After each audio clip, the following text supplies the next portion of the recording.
lost Jon Stewart. And as Stewart goes, so goes an incredibly small, yet for some reason demographically valuable segment of our population.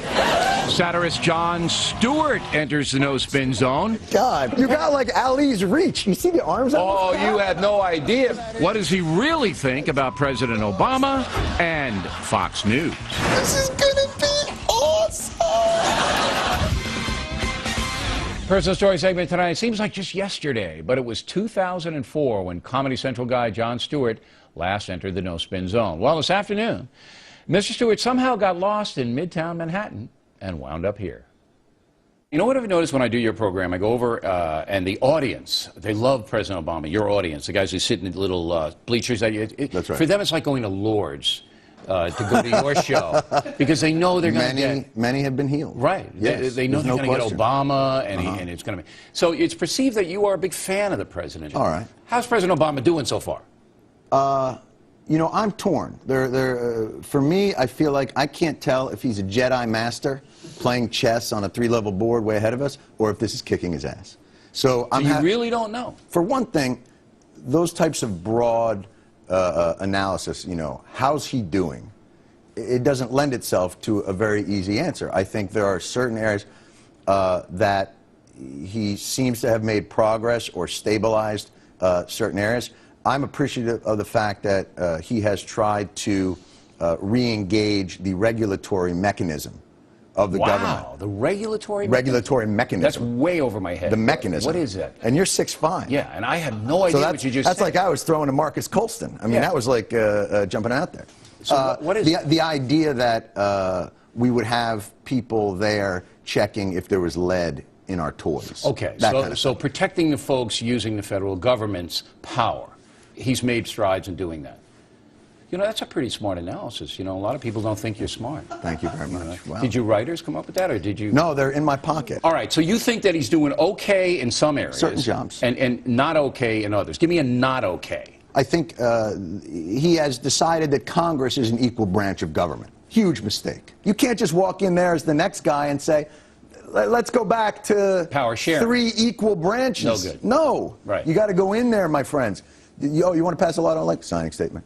Here's how we're going to do health care. Boom, boom, boom. You don't like it? You get in line. So he's brother. been too much of a team player. It allows too much room for different narratives to take hold. For instance, a narrative that might emanate from, you know, the no-spin zone.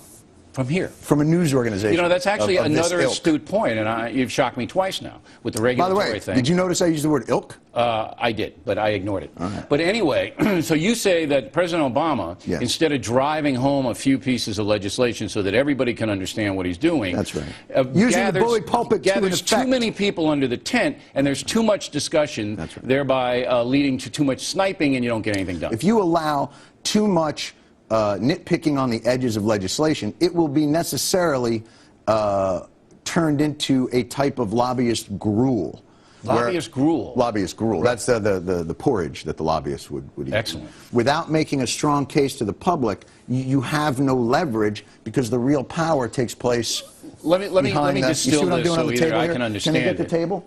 Can we get the table, what I'm doing? You see what I'm doing here? Yeah, I see it. That's what's going on here. Okay, it's very impressive. Now okay? I'm a spider. You want some crayons? We No. can do that. Okay. What about these evil Republicans blocking everything he does? They don't, you know, those Republicans, they don't want anything. Right. They want nothing. Why do we put up with these people? Well, I would think you put up with them because this allows you to consolidate your power. My power, personally, you mean? And the Fox organization, which is... You think it's just Republicans? Yeah, no, the shadow government. You know how all this works, right? No, I really don't. But let me get a chalkboard. Don't get into here? Fox Can I get a News. chalkboard? Yeah, but do you believe that the Republicans are blocking this just because they want to embarrass Obama and get him out of there? I don't know what their motivation is, but it seems pretty clear that they would prefer not to do anything unless it's the thing they would like to do. But the president won't give the GOP anything. He's nothing in there. I disagree with that. What did they get? What did the president give them? Well, when he had, I don't know if you saw, there was a press conference that he did with the Republicans. Yes, I saw. And he was talking about tax credits. Tax credits are business. Then he was talking about tort reform, and he said, look, I would like to put tort reform on the table, but even the CBO says it's only about $5 billion a year, maybe not 2 percentage points off of what medical costs are, but I'm happy to talk about it. Why? So, just put it in. Just as you said, he's talking about it too much. Just put it in. he hasn't put anything in. That's what why I'm the saying. Republicans don't like it. They say, give us something. That's not why the Republicans don't like it.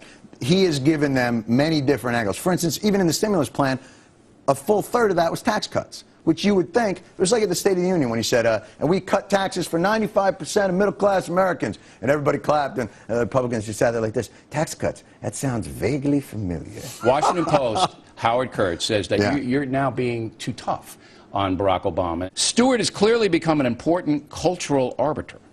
All right? He's pulled off the trick of being taken seriously when he wants to be and taken frivolously when he wants to be. Now, the statement that you have become an important cultural arbiter. Yeah, there's a lot to unpack in that one as well. That is frightening, though. Do you understand the implications of you being important in any context? Well, I think my family loves me. I mean, if that's what you're suggesting. I'm just stunned that this has found its way into print. Listen, Mr. Rowe, I'm just happy to be in the major leagues here. Thanks for calling me up to the show. Listen, I don't take any of that stuff seriously. When you deliver your stuff, are you cognizant of the fact that your audience are primarily stone slackers who love Obama? And when you criticize Obama, all right, you may be turning on them. We don't think about who is receiving it.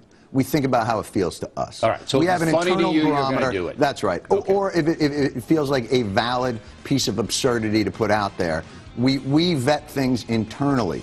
I can't, whatever you say, someone's not going to like. Okay.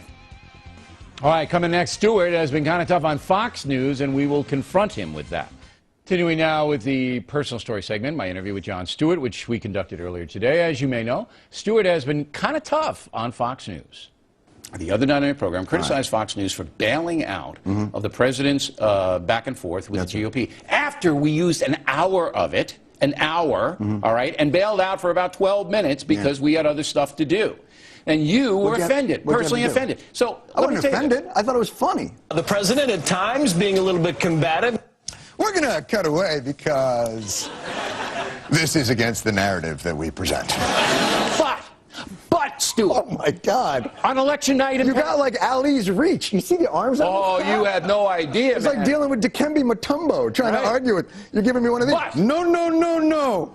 On Massachusetts vote night, when we covered Coakley's speech in the entirety, when we covered the winner's speech in the entirety, Brown, okay, and the other CNN and MSC didn't cover Brown. I should have. You didn't say a word, did you? You're absolutely right. I rest my case.